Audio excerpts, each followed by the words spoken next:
I'm Dr. Derek Rohleder from Wichita State University's Counseling and Testing Center. I'm a staff psychologist and I've been here for 3 years. I do work with social anxiety and men's issues and technology addiction. Being a college student is going to make some of these warning signs difficult because of the overlap.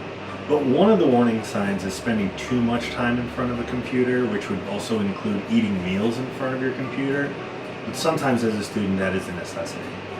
But if we take that in conjunction with some other symptoms, we can see that there is a connection. When you experience back pain, headaches, nausea, those are all symptoms that you might have been staring at a computer screen for too long.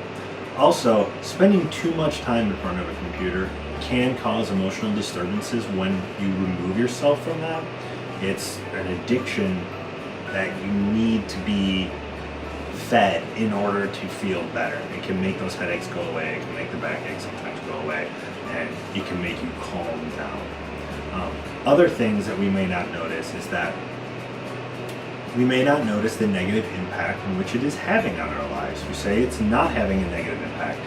I'm not getting my school done for other reasons. It has nothing to do with the amount of time I'm spending online or the relationships I'm spending online. Also, another very serious negative consequence of spending a lot of time gaming or on your computers can be excessive spending. And we can spend real world money on in-game items and things like that, which we don't necessarily intend, but all of a sudden you find out you have a $2,000 bill and you were not expecting that, and you go, oh my goodness, where did that come from?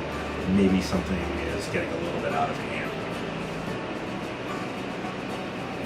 With social media becoming as popular as it is, there's some downsides to that as well. Getting likes on whatever social media that you're using, having people make positive comments, is driving a lot of people.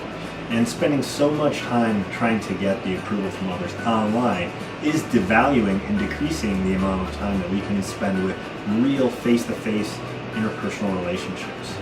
And real face-to-face interpersonal relationships are the most important.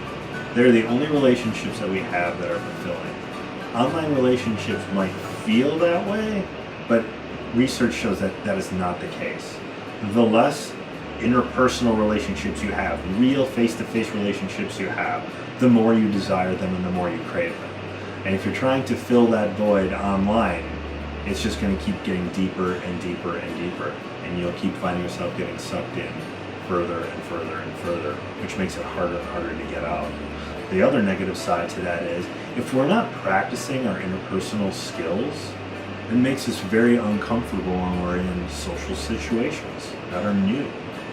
So meeting somebody new is going to be very difficult if I've only been spending time online. Being online has a sense of safety and security. People don't necessarily know who I am. They can't see me. There's a sense of protection. Also, if I do something online that people don't like, I can always reboot, essentially. I can create new personas. I can create a new page. I can do this. I can do that. We can't do that in real life.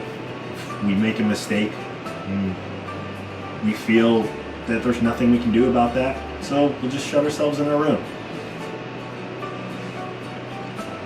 Obviously, in this short video, we can't go over all of the symptoms of technological addiction.